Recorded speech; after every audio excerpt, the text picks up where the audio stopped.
નમસ્કાર, શ્રીજી રસોઈમાં આપ સૌનું ખૂબ ખૂબ સ્વાગત છે। તો સ્વાદમાં એકદમ નવું અને પ્રેશર કુકરમાં ફટાફટ બની જાય એવું આજે આપણે રીંગણ બટેકાનું શાક બનાવીશું। તમને આ શાક ફક્ત બટાકા સાથે બનાવવું હોય તો બટાકા સાથે પણ બનાવી શકો છો। તો ચલો બનાવવાનું શરૂ કરીએ। જેના માટે સૌપ્રથમ અહીં ખાંડણીમાં આપણે 10 થી 12 જેટલી લસણની કણી લઈશું અને હળવું એવું મીઠું ઉમેરી દઈશું। તો લસણને આ રીતે આપણે જ્યારે કૂટતા હોઈએ ને ત્યારે હળવું એવું મીઠું ઉમેરી દઈએ ને તો પેસ્ટ જે છે ને ફટાફટ બની જાય છે। જો તમારી પાસે લીલું લસણ હોય તો તમે ઝીણું ઝીણું સુધારેલું લીલું લસણ પણ લઈ શકો છો। બંને લસણને મિક્સ કરીને બનાવવું હોય તો એ રીતે પણ બનાવી શકાય। તો મીઠું ઉમેરવાથી પેસ્ટ જે છે એ ફટાફટ બની જાય છે। તમને મિક્સરના વાસણમાં ગ્રાઇન્ડ કરવું હોય તો તમે એમાં પણ ગ્રાઇન્ડ કરી શકો છો। હવે મિક્સિંગ બોલમાં આપણે અડધા કપ જેટલા પાપડી ગાંઠિયા લઈશું। જો તમારી પાસે પાપડી ગાંઠિયા ન હોય તો તમે બેસનની સેવ પણ લઈ શકો।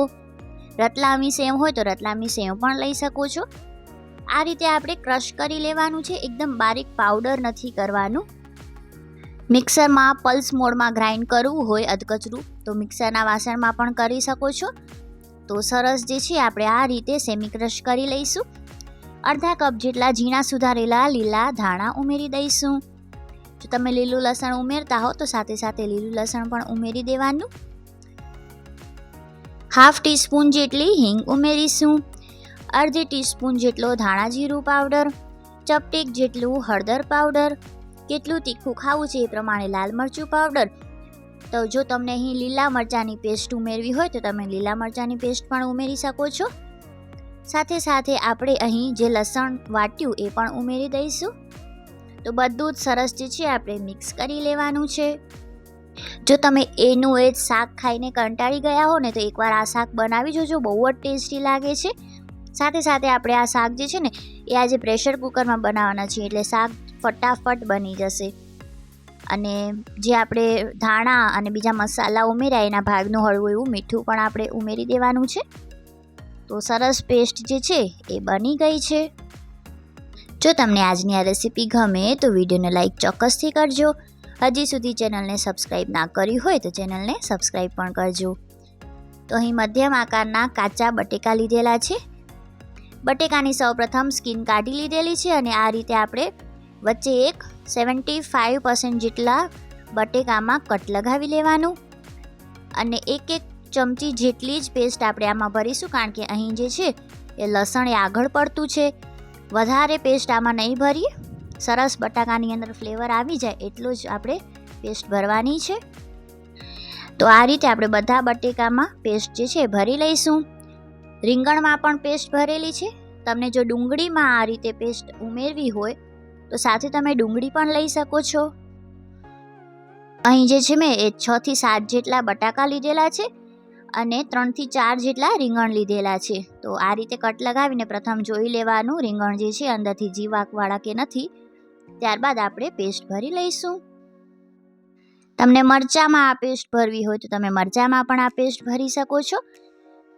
તો બધા જ શાકભાજી જે છે જેટલા પણ બનાવવા છે એ બધામાં પેસ્ટ ભરી લીધેલી છે। હવે પ્રેશર કુકરમાં 3 ટેબલસ્પૂન જેટલું તેલ લઈશું। એક તમાલપત્ર, સૂકું લાલ મરચું ઉમેરીશું।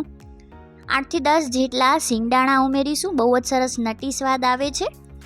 1 ટીસ્પૂન જેટલી રાઈ, 1 ટીસ્પૂન જેટલું જીરું, હાફ ટીસ્પૂન હિંગ, 2 ટેબલસ્પૂન જેટલા સફેદ તલ લીધેલા છે। બહુ જ સરસ ક્રંચ આવે છે એનું ગ્રેવીમાં। બધું જ સરસ ફૂટે એટલે આપણે અહીં 1 કપ જેટલી ઝીણી સુધારેલી ડુંગળી લઈશું।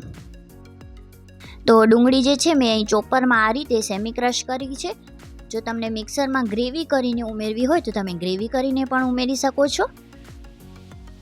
તો બધું જ સરસ જે છે આપણે સાંતળી લઈશું અને ફિલિંગની જે પેસ્ટ બચી હતી એ પેસ્ટ પણ આપણે 2 ટેબલસ્પૂન જેટલી આમાં ઉમેરી દઈશું।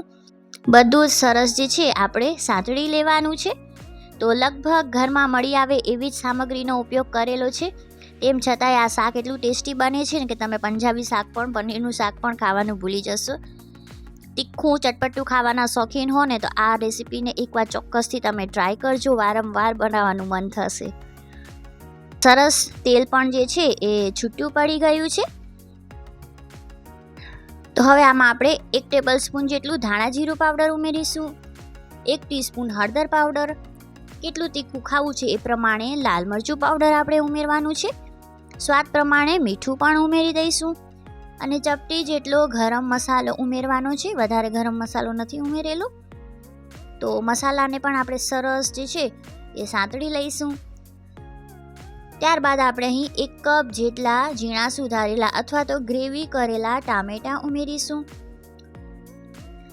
તો ટામેટાં ઉમેરીને ટામેટાને પણ આપણે સરસ કૂક કરવાનું છે. તેલ છૂટું પડે ત્યાં સુધી કૂક કરીશું. ડાયરેક્ટ જો બાફવા માટે મૂકી દઈશું તો ટામેટાં અને ડુંગળીની ગ્રેવીનો સ્વાદ જે છે ને એ કાચો કાચો લાગશે.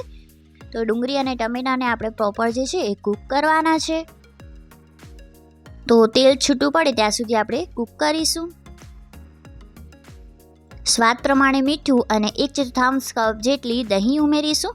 તો દહીં જે છે એ બહુ ખાટી નથી ઉમેરેલી. કાઠિયાવાડી સ્ટાઇલમાં શાક બનાવતા હોય ને દહીં ન ઉમેરીએ એ ચાલે જ નહીં. તો બધું જ સરસ જે છે આપણે મિક્સ કરશું અને તમે જુઓ તેલ પણ જે છે એ ગ્રેવીમાંથી સરસ છૂટું પડી ગયું છે. હવે જે આપણે બટેકા અને રીંગણ ભરેલા રાખ્યા એ આમાં ઉમેરી દઈશું. તો રીંગણને જે છે આપણે ઉપર રાખીશું અને અડધા કપ જેટલું જ પાણી ઉમેરીશું અને કવર કરીને 3 થી 4 વિસલ જે છે આવવા દેવાની છે. તો 3 થી 4 વિસલ પછી આપણે ચેક કરી લઈશું કે બટેકા જે છે પ્રોપર ગળ્યા છે કે નહીં. તો બટેકા જે છે સરસ ચડી ગયા છે. રેસીપીને એકવાર ચોક્કસથી ટ્રાય કરજો. આશા રાખું છું તમને આજની આ રેસીપી પસંદ આવી હશે, ઉપયોગી લાગી હશે. ફરી મળીશું નવી રેસીપી સાથે. ત્યાં સુધી આવજો.